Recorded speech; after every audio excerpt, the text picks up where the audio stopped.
Hey, Facebook live stream listeners and viewers.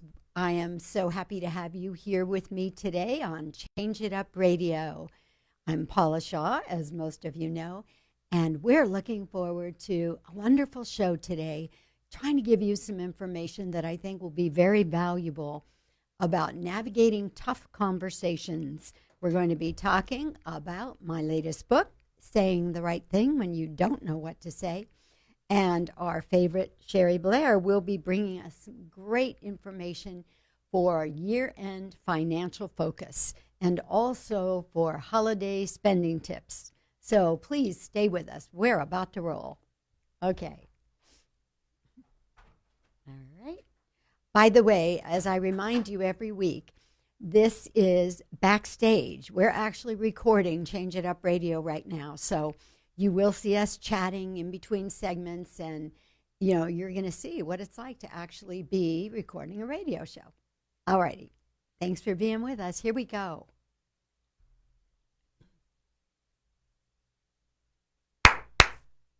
Welcome to Change It Up Radio with Paula Shaw. We are going to be talking today about saying the right thing and doing the right thing for the holidays. We've got lots to talk about. Sherry Blair will be joining me a little bit later to give you some great financial tips and some spending advice for the holidays. So stay with us. As you know, Change It Up Radio is all about helping people with change. As an author, a speaker, and a life transitions therapist, my work is all about helping people deal with change and the challenges that change tends to create. Because, as we've said so many times before, we humans have a love-hate relationship with change. Boy, do we need it, or we'd be bored to death. But on the other hand, the discomfort of change throws us off. It makes us feel sometimes a little out of sync, sometimes irritable, sometimes even angry. So it's a tricky thing, this change. And my job, I feel, here with this show is to bring information to you that helps make change smoother and more productive. And what we also like to do on this show is spotlight change makers, people out there in the world who are creating change and making this world a better place. So today, I want to talk about my new book, Saying the Right Thing When You Don't Know What to Say. It was recently launched on Amazon, and I urge you all to grab a copy because everybody who has read it so far is saying, oh my gosh, I wish I had this years ago. It's a little book that packs a huge punch. It's a kind of guide to navigating difficult conversations. And those difficult conversations come up in so many places, don't they? They come up in the workplace, they come up with our family, with our friends, and it's tricky. It's tricky when they come up, and to tell you the truth, I'm just like most people. We'd much rather avoid them than have to have them. And yet, it's in those difficult conversations that actual connection occurs, that deep communication happens. So they're important. They're very important. And most of us avoid them because we really don't know what to say. We really don't know how to come into those conversations. And as I pointed out in last week's show, there are 5 basic things that you want to do when you're going to have a difficult conversation, or a conversation that's so many of us would call the feelings talk, or a conversation about things that are harder to communicate about. I mean, we're all good at talking about the latest sports game, and Monday Night Football was pretty amazing this week, I have to say. And or was it Sunday night? Oh, I think it was Sunday's game. It was amazing. Anyway, we've had some incredible ease. We have incredible ease with talking about The latest teams, the latest clothes, even the latest books are often easy to talk about. And that kind of conversation flows pretty comfortably.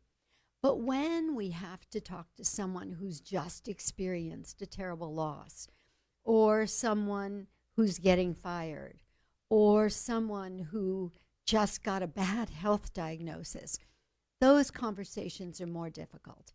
And I want to talk about a couple of reasons that they are. But first, let's quickly review those 5 steps that are very important for making those conversations work effectively.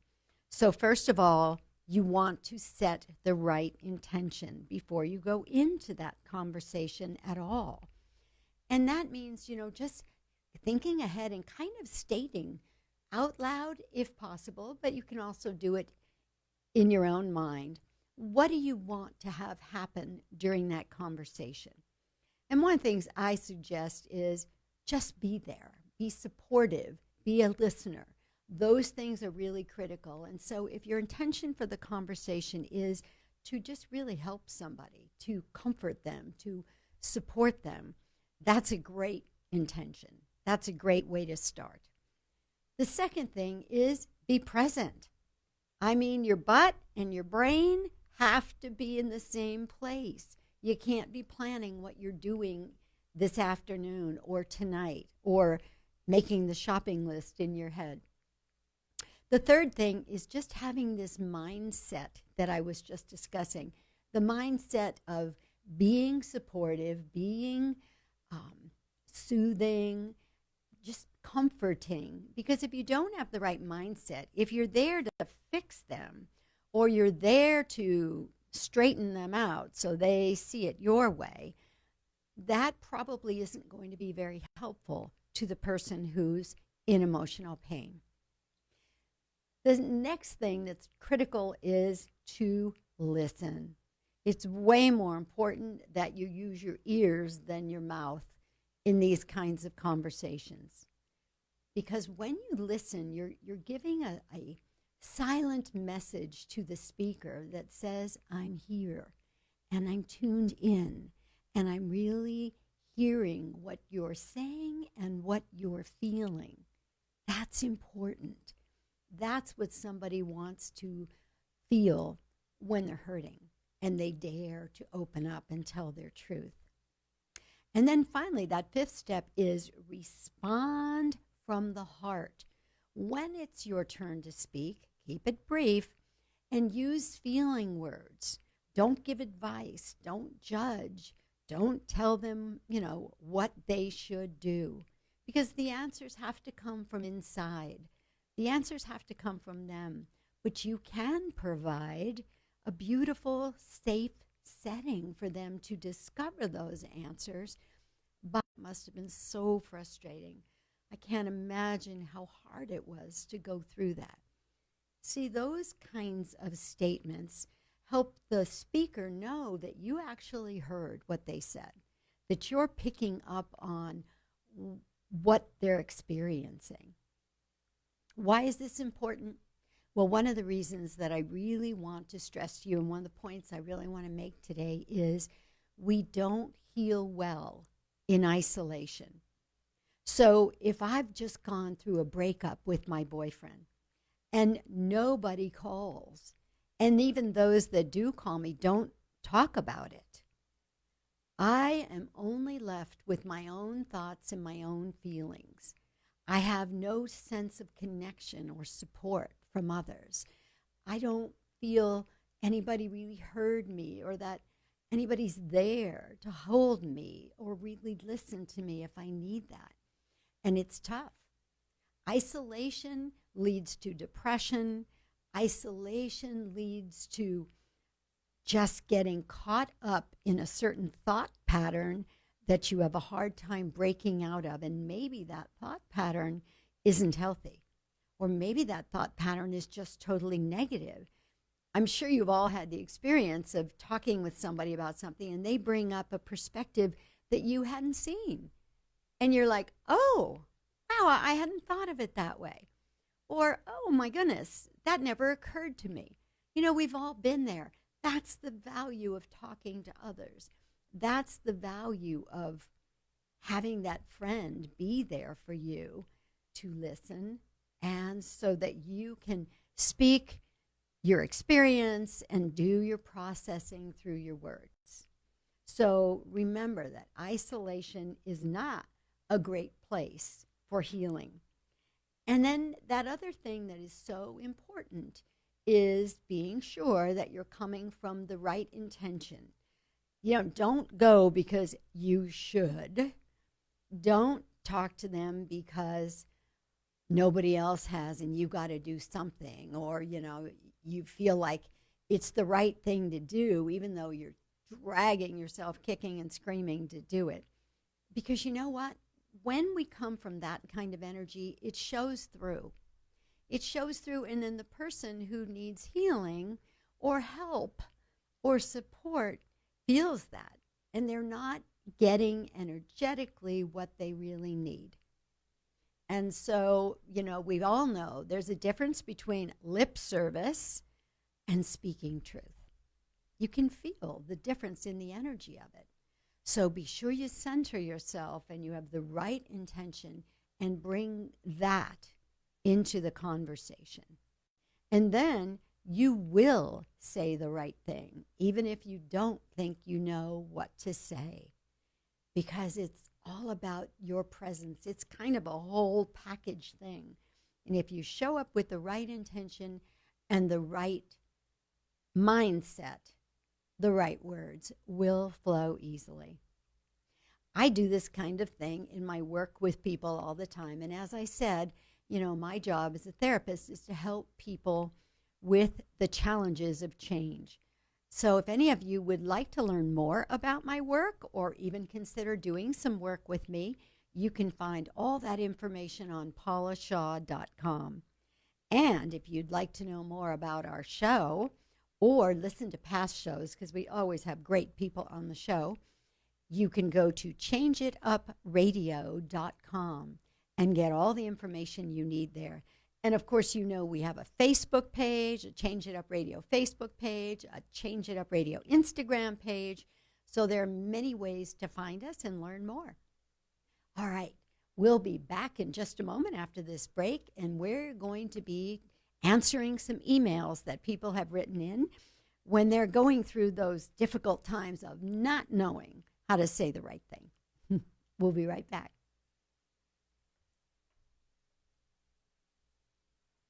All right, Facebook live stream listeners, we are about to go to the next segment, and I'm going to need to put my headphones in because my sound engineer, Todd, will be working with me on this segment. Okay, here we go.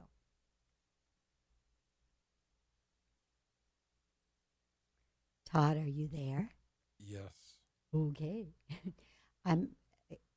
Hear me okay? Oh, I hear you now. I was just All going to say I'm having a little difficulty hearing you. Okay, give me a moment and I'll bring us back. Welcome back. Oh, let's try that again. I had no voice. I only had fog. Try a little sip of water. Okay, here we go. Take two. Welcome back to Change It Up Radio with Paula Shaw. In this segment, well, as you know, today we're talking about saying the right thing when you don't know what to say, which is my latest book. And in our show today, we're talking about saying and doing the right thing for the holidays. But right now, before Sherry Blair joins us in our next segment to talk about the right finances for the holidays, we are going to be answering some emails that have come in from people, many of whom have read the book and have questions about those situations where they don't know the right thing to say. So, Todd, do we have an email to read? Yes, we have a couple emails here. Our first one comes from Rachel, and she writes, "Hi, Paula. My dad just died, and while I'm dealing with my own grief, I'm also concerned about my 5-year-old son who idolized his grandpa. How do I tell him his grandpa died, and should I take him to the funeral? I don't want to scare him, but this is an important part of life that he needs to understand. Help. Mm. Boy, that is a difficult situation, but I'm so glad we had this email because working with children when there is a death of someone significant is a really, really important thing, and it needs to be done correctly. Not that there's an absolute right way, wrong way. We all have to do what our hearts tell us to do. But may I make a few suggestions here?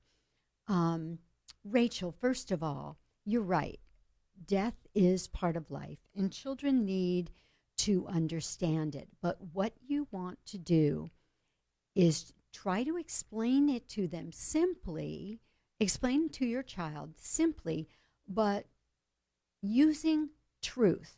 For example, I literally have had people in my office who have had sleep problems most of their life.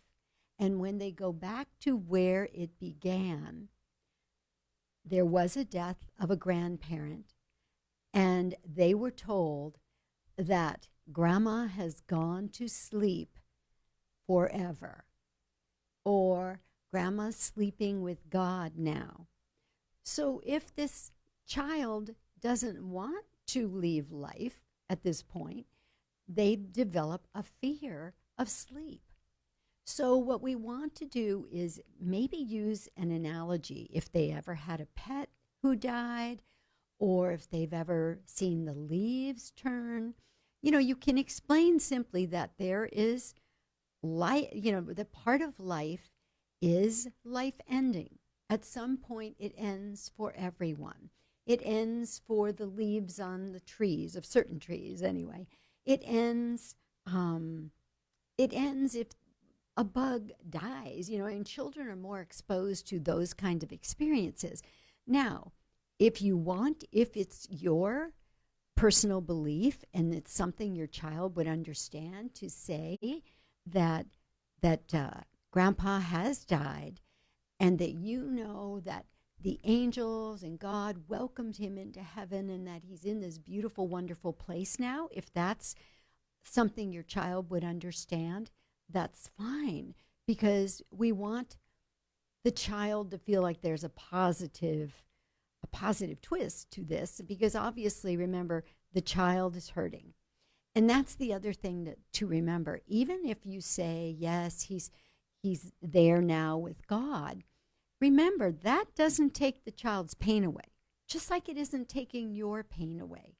Our spiritual beliefs help to soothe us and calm us, but remember, we're kind of holding those on an intellectual level, where this loss is at a heart level, a feeling level.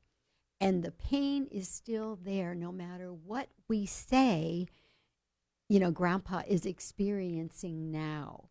So keep that in mind. You want to say things like, I know it's going to be hard. I know this hurts. I know yes, of course you miss grandpa. We all miss him.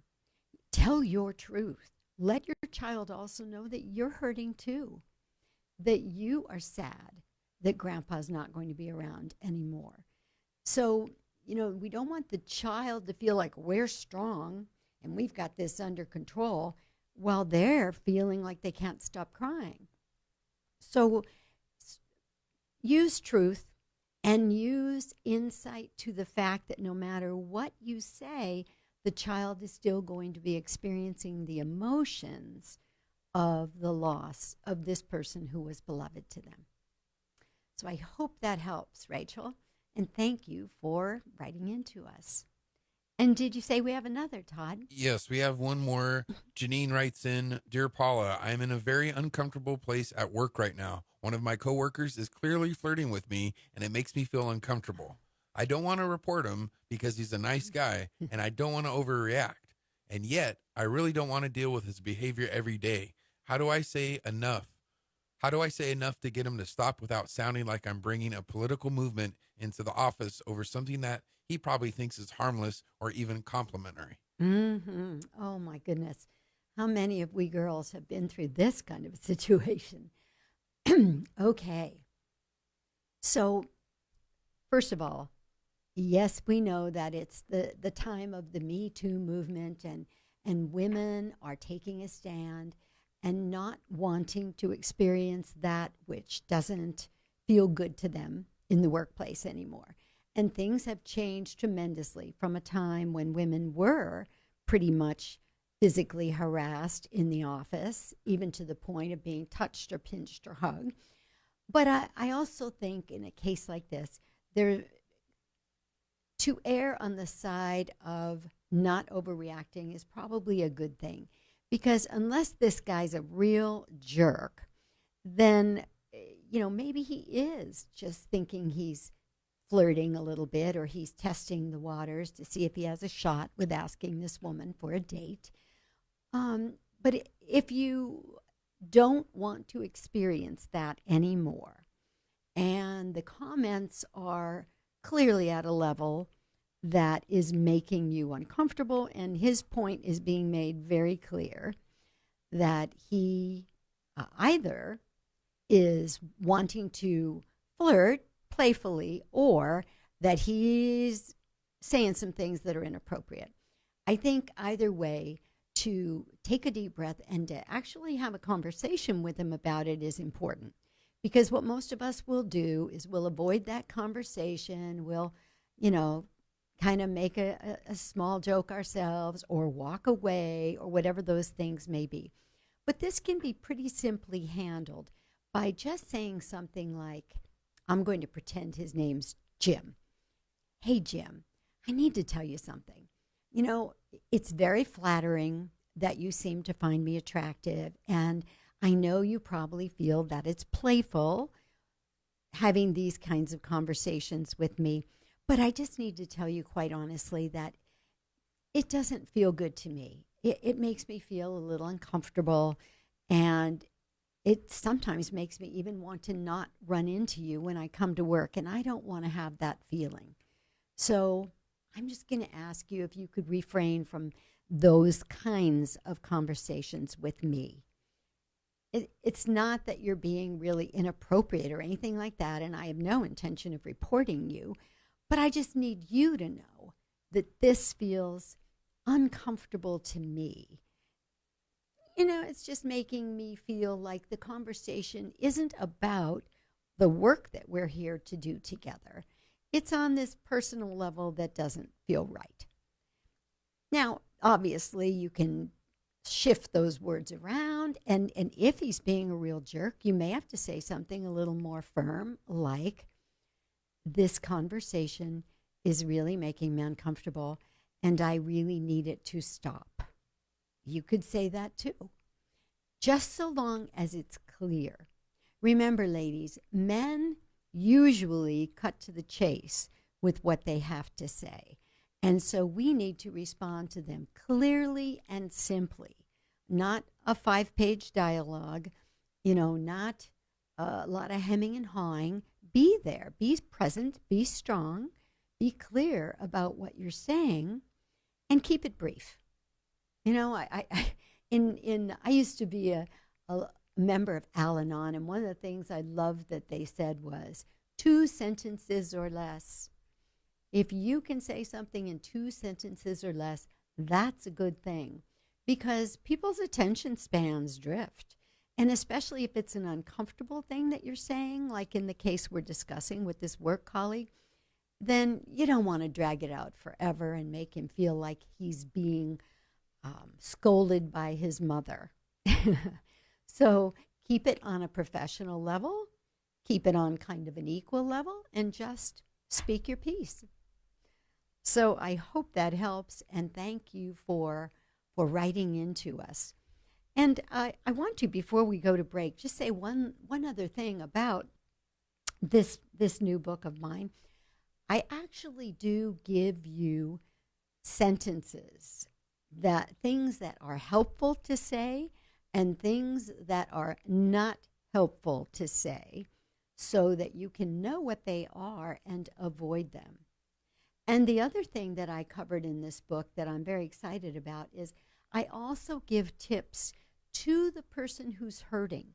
Because too many times I've had people in my office saying, oh, The worst part when my dad died was all the stupid things people said to me, and all the things that made me so mad that they would say, like, well, God needed him worse than you do. And things, and people don't mean to be unkind. They don't mean to say something dumb. They just don't know what to say, and so sometimes they do. So I also give you advice and lists of things to say if you're the person who's hurting and you need some comebacks for people who are saying those things that are not very helpful. Okay, we're going to go to break right now, and when we come back, as promised, Sherry Blair, our favorite financial consultant, will be joining us with some great information about things you should be focused on financially here at the end of the year. We'll be right back with Sherry Blair.